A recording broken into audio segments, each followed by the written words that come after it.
मैं पहुँचता हूँ अपने एक फ्रेंड के यहाँ एंड उसने मेरे से पूछा कि तुम पतंग उड़ाने चलोगे क्या मेरे साथ? बट सडनली कुछ ऐसा होता है कि मेरे को वहाँ पे हॉस्पिटल ले जाया गया। देन उन्होंने ऐसा जवाब दे दिया मेरे पेरेंट्स को कि दोनों हाथ नहीं बचेंगे एंड मेंटली इतना मैं स्ट्रॉन्ग नहीं था। मतलब इतना वीक पड़ चुका था कि मैं ऐसे मम्मी को बोलता था कि मेरे को क्यों ही बचाया?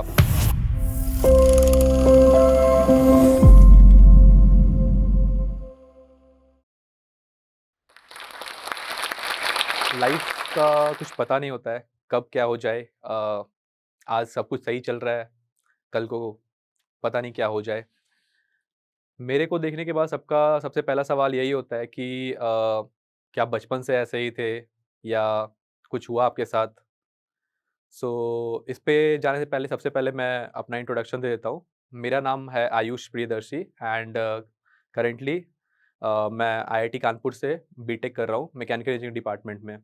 साथ ही साथ मैं एक सोशल मीडिया इन्फ्लुएंसर भी हूँ, जहाँ पे मैं लोगों को मोटिवेट करने का ट्राई करता हूँ कि if I can do something then you can do that thing much much much better and हमेशा रास्ते हमेशा अवेलेबल होते हैं, बट हमारा काम ये होता है कि हम लोग उस रास्ते को ढूँढते कैसे हैं, हमारा नज़रिया क्या होता है किसी भी चीज़ को लेके। मैं बिहार के एक गाँव बख्तियारपुर का रहने वाला हूँ एंड मेरे पापा का जॉब समस्तीपुर में था, तो हमारी पूरी फैमिली समस्तीपुर में ही रहा करती थी एंड हमारा एक काफ़ी अच्छा लाइफ़ था। We were a middle class family, so हम लोग रेंट पे रहा करते थे। सो हमारी काफ़ी सिंपल लाइफ़ थी एंड सब कुछ ऐसा बहुत स्मूथ चल रहा था।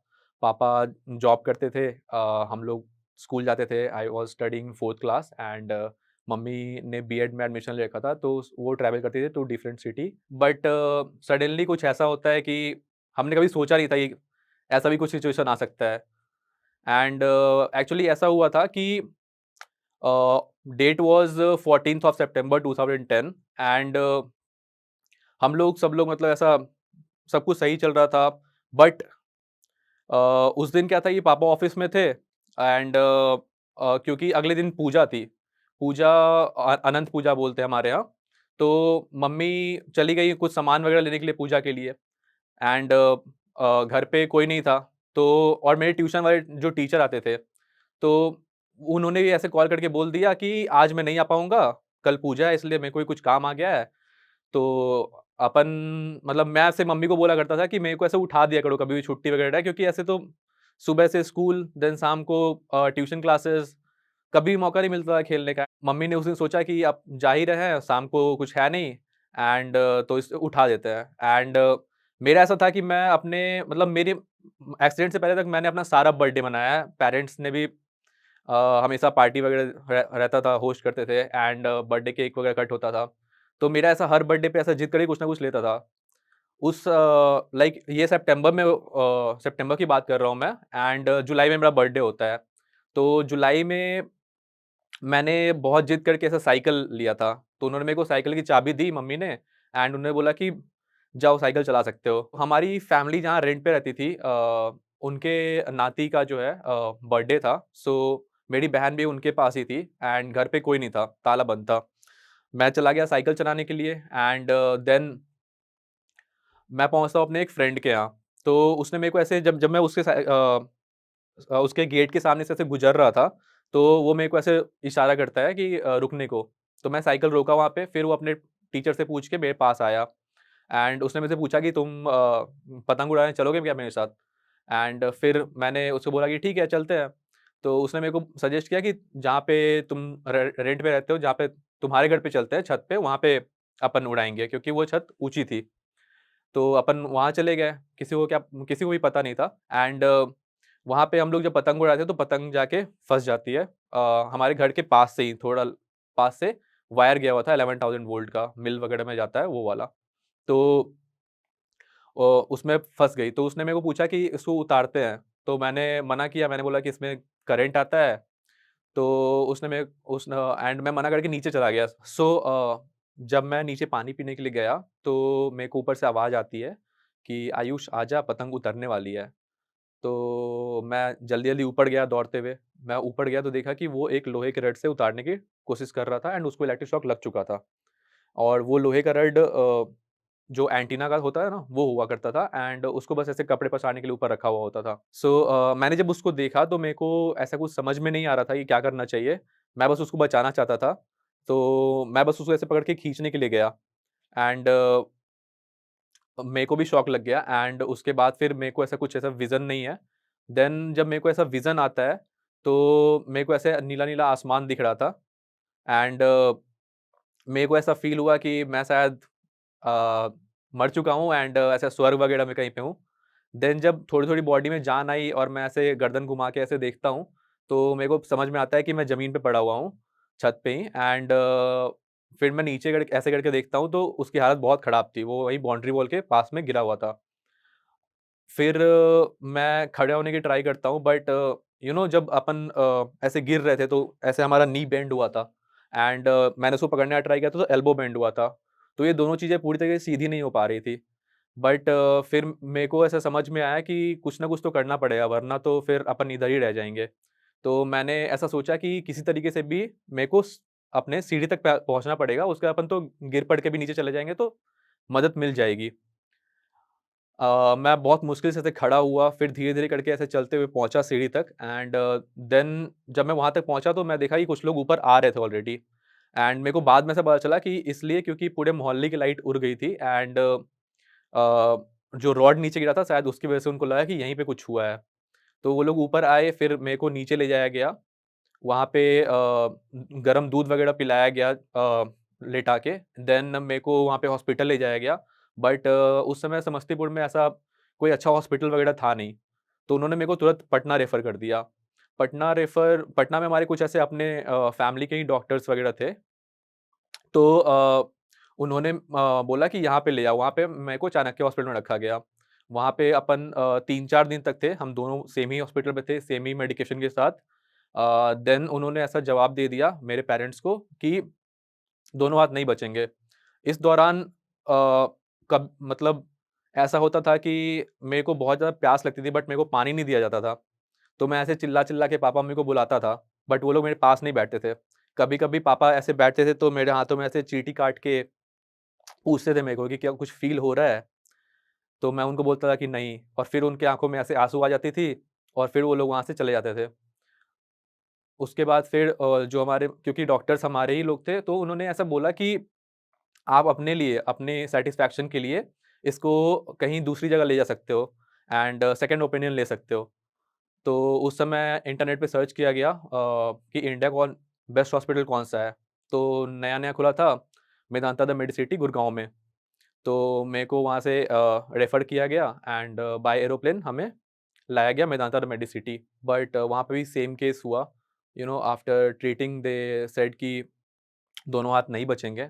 We will try to save as much as we can and आप देख सकते हो कि यहाँ पे सर्जरीज़ वग़ैरह हो रखी है मेरे हाथों में भी एल्बो बचाने के लिए एंड वहाँ पे काफ़ी डिस्कशंस वग़ैरह हुए थे कि प्रोस्थेटिक्स वग़ैरह भी फ्यूचर में यूज़ करना है तो एटलीस्ट एक हैंड का जो है एल्बो बचाने का ट्राई करेंगे अपन एंड देन उन्होंने मतलब ऐसा मेरे हाथों को एम्पुटेट करना पड़ा एंड जब एम्पुटेट हुआ था तो मेरे को याद है कि इतनी ज़्यादा पट्टियाँ थी तो मेरे को ऐसा लगता था कि मेरे हाथ ऐसे लेफ्ट वाला रिस्ट के पास से एंड राइट वाला एल्बो के अराउंड कहीं से एम्पुटेट हुआ है एंड मेंटली इतना मैं स्ट्रॉन्ग नहीं था मतलब इतना वीक पड़ चुका था कि मैं ऐसे मम्मी को बोलता था कि मेरे को क्यों ही बचाया एंड देन उस टाइम पे मेरे को याद है कि दुर्गा पूजा चल रहा था एंड मम्मी ने ऐसे दुर्गा माता की एक फ़ोटो ला रखी थी, वहाँ पे पूजा वगैरह करती थी, व्रत रखती थी।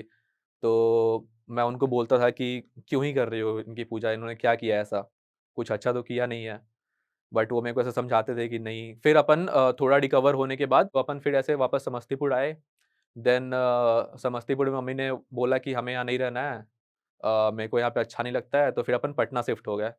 पटना शिफ्ट हुए और उस टाइम तक हमने ऐसे प्रोस्थेटिक्स वगैरह भी लगवा ली थी। प्रोस्थेटिक्स में उस टाइम पे मैंने जो लगवाया था that is called myo electrical hand and उसमें 3 फिंगर क्लॉ होता है, अंगूठा और बाकी के 2 फिंगर और वो पेंसिल पकड़ने की पोज़ में ओपन और क्लोज़ होते हैं विद द इम्पल्स लाइक अगर मैं ऐसे आँख बंद करके फ़ील करूँ कि मेरे दोनों हाथ हैं एंड मैं उसमें ऐसे फ़िस्ट बनाने की कोशिश करूँ, तो मेरा ऐसा इम्पल्स आएगा, नर्व इम्पल्स, तो उससे इलेक्ट्रिकल सिग्नल में कन्वर्ट होके वो ओपन और क्लोज़ होता था। तो वो लगा कि मैंने स्कूल का एग्ज़ाम दिया, टेस्ट दिया, वापस से टेस्ट हुआ था मेरा एंड एक्सीडेंट से पहले I was in 4th class, almost 4th class खत्म होने वाला था सितंबर में। तो हमने प्रिंसिपल से आस्क किया कि if they can promote me to the 5th class, but उन्होंने ऐसे मना कर दिया, तो मेरे को 5th 4th के लिए ही टेस्ट देना पड़ा। तो मेरे को याद है हाफ टेस्ट ओरल दिया था एंड हाफ टेस्ट उससे थोड़ा-थोड़ा लिख के। उसके बाद फिर ऐसे स्कूल में एडमिशन तो हो गया, बट स्कूल में फर्स्ट डे मैं गया, मेरे को थोड़ा-सा ऐसा स्ट्रेंज फ़ील हो रहा था, मेरे को ऐसा डिफरेंट फ़ील हो रहा था वहाँ पे। But the main thing started when जब मेरा पहला एग्ज़ाम होने वाला था। तो मैं उस दिन एग्ज़ाम के दिन स्कूल पहुँचा, बेल बजी, पेपर बँटे, टीचर वहाँ खड़े थे, सब लोगों ने लिखना स्टार्ट कर दिया एंड क्योंकि वो कोई स्पेशल स्कूल तो था नहीं, नॉर्मल स्कूल था, तो आई हैड नो आइडिया कि मेरे को क्या करना है, किसको पूछना है, क्या बोलना है और मेरे को लग रहा था कि मेरा एग्ज़ाम छूट जाएगा। तो मैं वहाँ पे ऐसे बैठे-बैठे बस रोने लग गया। तो मेरे एक फ्रेंड ने ऐसा नोटिस किया, उन्होंने सर से बोला, देन वहाँ से सफ़र स्टार्ट हुआ कि टीचर्स मेरा एग्ज़ाम लिख दिया करते थे। जो भी उस समय जिनका भी उस समय लीज़र हुआ करता था, वो लिख दिया करते थे। और ऐसे करके अपना सफ़र आगे बढ़ने लग गया। बट तभी ऐसा होता है कि प्रोस्थेटिक्स जो था मेरा उसमें कुछ प्रॉब्लम आ गया क्योंकि उसको बहुत ज़्यादा मतलब बचाना पड़ता था हर चीज़ से, स्वेटिंग से कुछ प्रॉब्लम आ जाती थी, पानी से आपको दूर रखना है, फायर से, डस्ट से। तो मेरे को हमेशा उसमें कुछ ना कुछ प्रॉब्लम हुआ करती थी। तो उस समय वो यहाँ से पटना से दिल्ली एंड दिल्ली से फिर चाइना गया हुआ था फॉर रिपेयर। उसके बाद कोइंसिडेंस ऐसा हुआ कि एग्ज़ाम था and one of the teachers से पूछा गया कि आप लिख दो, तो उन्होंने मतलब मैं वहीं बैठा हुआ था एंड उन्होंने मेरे सामने से ऐसा मना कर दिया कि नहीं, आई कांट राइट। मेरे को बहुत खराब लगा था उस दिन एंड उसके उस एग्ज़ाम खत्म होने के बाद हमारा एक दिन होमवर्क कुछ मिला था एंड मैं घर पे ऐसे था, मैंने अपनी बहन से पूछा कि यार बना दो थोड़ा, उसने मना कर दिया तो मेरे को और खराब लगा। देन आई डिसाइडेड कि नहीं, ऐसे तो कुछ नहीं चलेगा, मेरे को खुद से ही कुछ सोचना पड़ेगा। तो मैं रात में बैठा हुआ था बेड पे ही, वहाँ से मेरे दिमाग में अचानक से स्ट्राइक किया कि मैंने एक वीडियो देखा था यूट्यूब पे, उसमें एक लड़की थी, जिसका दोनों हाथ एम्पुटेटेड था एंड बट वो सेम लेंथ से था, तो वो दोनों हाथों से पेन पकड़ के बहुत अच्छे से लिख लेती थी। बट मेरे केस में ऐसा नहीं हो पाया, मैंने जब उसे ट्राई किया तो मेरे से पेन गिर गया, क्योंकि मेरे हाथ दोनों हाथों की लेंथ अलग-अलग है, तो मेरा पेन कहीं यहाँ पे आता है। तो फिर मैंने सोचा कि कुछ लोग ऐसे लिप्स से ब्रश पकड़ के पेंटिंग वगैरह करते हैं, तो मैंने वैसे करके लिखने का ट्राई किया बट मेरे को मूवमेंट नहीं मिल पा रहा था अच्छे से। तो फिर मैंने सोचा कि दोनों को कंबाइन करके देखते हैं, फिर मैंने जब दोनों को कंबाइन करके लिखा, तो जो मेरी हैंडराइटिंग थी, वो मेरे एक्सीडेंट से पहले वाले हैंडराइटिंग से काफ़ी बेटर थी एंड इसका मेन रीज़न मेरे को ये लगता है क्योंकि एक्सीडेंट से पहले मैं राइट ही हुआ करता था। एक्सीडेंट के बाद मेरा लेफ्ट हैंड में एल्बो बचाया गया, तो मैंने लेफ्ट हैंड से प्रैक्टिस की थी प्रोस्थेटिक के साथ। सो एक बार मैंने लिखना स्टार्ट कर दिया, तो उसके बाद से मैंने ऐसे प्रोस्थेटिक से थोड़ी दूरियाँ बनानी स्टार्ट कर दी थी। क्योंकि मेरे को प्रोस्थेटिक्स में ऐसा बहुत लिमिटेड फ़ील होता था, ऐसा लगता था मेरे को किसी ने ऐसे बाँध दिया है, बाउंड कर दिया है। कभी भी ऐसे स्कूल में गेम पीरियड है, तो मैं उसमें खेल नहीं सकता हूँ। बाकी बच्चे खेल रहे हैं, मैं बस खड़े होके देख रहा हूँ एंड साथ में अगर कोई क्लास में कुछ क्वेश्चंस मिल रहे हैं तो मैं वो बस ऐसे मन में ऐसे कैलकुलेट करके बता रहा होता था, बट मैं लिख नहीं सकता था। तो उसके बाद से मैंने सारे एग्ज़ाम्स खुद से लिखने स्टार्ट किए। I also started playing football for my school team. Then मैंने डिस्ट्रिक्ट का ट्रायल दिया। I also represented Patna district in the inter district football tournament. Then सारे एग्ज़ाम्स वगैरह लिखते-लिखते ऐसा हुआ कि जो टीचर्स कभी नहीं लिखना चाहते थे मेरा एग्ज़ाम, वो अब मेरे वीडियोज़ बनाते थे, मेरे को प्रेज़ करते थे। जब मैं एक्सटेम्पोर जीता तो उन्होंने प्रेज़ किया। I also won the best in academics and sports award in my school. So ऐसा ही करते-करते मैं 10th क्लास पास कर जाता हूँ एंड मेरे को चूज़ करना था कि मेरे को क्या करना है आगे एंड मेरा हमेशा से ऐसा था कि मेरे को यूपीएससी करना है, बट उसके लिए ग्रेजुएशन की डिग्री चाहिए होती है, you need to be a graduate and मैंने ऐसा सोचा कि मेरे को या तो क्लैट करना चाहिए या फिर मेरे को आईआईटी के लिए प्रिपेयर करना चाहिए। तो मेरे भैया ने ऐसा मेरे को समझाया था कि एक तेरे को ऐसा पहले अपना लाइफ सिक्योर करना चाहिए, you should have a degree and जिससे की तरह एक बैकअप प्लान रहेगा क्योंकि यूपीएससी में काफ़ी टाइम लग जाता है।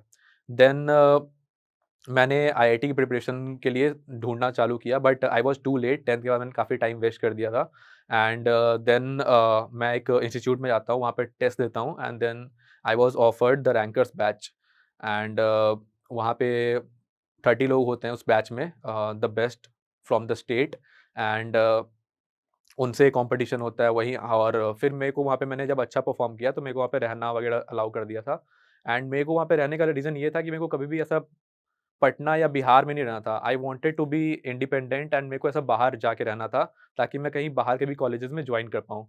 Then I started wholeheartedly मैंने आईआईटी के लिए प्रिपेयर किया। सारी प्रिपरेशन करने के बाद टाइम आता है ऐसे आईआईटी के एग्ज़ाम देने का एंड 2 एग्ज़ाम्स होते हैं मेंस एंड एडवांस। सो मेरे को याद है अभी भी जब मैं ऐसे मेंस के एग्ज़ाम लेने जाता था तो दे वर शॉक्ड। एग्ज़ाम के बाद उन्होंने मेरे को बोला था कि यार कुछ लोग ऐसे हैं मतलब जिनके पैरों में प्रॉब्लम है फिर भी वो ऐसे राइटर लेके लिख रहे हैं। एंड एक ये बच्चा है जो खुद से सारे एग्ज़ाम लिख रहा है एंड साथ में कंप्यूटर भी चला रहा है क्योंकि it is all digitalized computer पे एग्ज़ाम्स होते हैं। देन मैंने एडवांस दिया and then I got selected for IIT Kanpur counselling में। मेरे को आईआईटी कानपुर में मैकेनिकल इंजीनियरिंग ऑफ़र हुआ। तो सब लोग बहुत ज़्यादा खुश थे, फैमिली भी बहुत ज़्यादा खुश थी। सारे रिलेटिव्स का कॉल आ रहा था कांग्रेचुलेशंस करने के लिए, हर जगह ऐसे बधाई हो रही थी। देन वहाँ से मैं आईआईटी कानपुर आता हूँ, यहाँ पे आके मैंने स्टडी आगे कंटिन्यू की, साथ में मैंने फुटबॉल वापस कंटिन्यू किया। I was also the captain of one of the matches in Spardha, जहाँ पे हम लोग आईआईटी बीएचयू के स्पोर्ट्स फेस्ट में पार्टिसिपेट करने गए थे। वहाँ पे मैंने as a captain IIT Kanpur represent किया and then I in 3rd year I also started a YouTube channel. मेरा एक गेमिंग यूट्यूब चैनल है, जहाँ पे कि मैं लोगों को मोटिवेट करता हूँ, मैं गेम्स खेलता हूँ एंड अभी बहुत प्यार मिला है वहाँ पे भी लोगों का, अराउंड 2 लाख प्लस सब्सक्राइबर्स हैं। सो एक टाइम पे जो लोग बोलते हैं इम्पॉसिबल लगता था, जहाँ पे मेरे को इंडिपेंडेंट से वापस डिपेंडेंट होना पड़ा एंड वहाँ से लेके इंडिपेंडेंट होने तक का वापस ये सफ़र मतलब इम्पॉसिबल ही लगता है। जो लोग उस टाइम पे मेरे को ऐसे मेरे पापा या मम्मी को बोलते थे कि आप क्यों बचा रहे हो इसको? फ्यूचर में आपका ये सहारा बनेगा या आप इसके सहारा बनोगे। सो आई डोंट नो कि अभी तक मैंने जितना किया है उससे मेरे पापा-मम्मी प्राउड ऑब्वियसली होने चाहिए। बट मैंने अपनी तरफ से 100% दिया है एंड मैंने अपने पापा से एक बार पूछा था कि जब ये एक्सीडेंट हुआ था तो क्या उन्होंने सोचा था कि मैं अभी जहाँ तक पहुँच पाया हूँ, वहाँ तक पहुँच पाएँगे? तो उन्होंने बोला था कि नहीं एंड बस मेरा बस यही बोलना है कि कभी भी हार नहीं माननी चाहिए। हमेशा रास्ता होता है, हमें बस ढूँढना होता है, एक अलग नज़रिया चाहिए उसके लिए एंड जब वो मिल जाता है, तो फिर दुनिया देखती है एंड एट लास्ट मैं जोश टॉक को थैंक यू बोलना चाहूँगा to give me such a platform जहाँ पे मैं इतनी वास्ट ऑडियंस से कनेक्ट कर पाया एंड मेरा ऐसा हमेशा से ऐसा ड्रीम था, मतलब it's like a dream come true क्योंकि एक टाइम था जब मैं जोश टॉक्स के एपिसोड देखा करता था। वहाँ से आज मैं यहाँ खड़े होके आप लोगों के सामने अपनी जर्नी शेयर कर रहा हूँ। तो बहुत-बहुत शुक्रिया जोश talks for giving me this opportunity.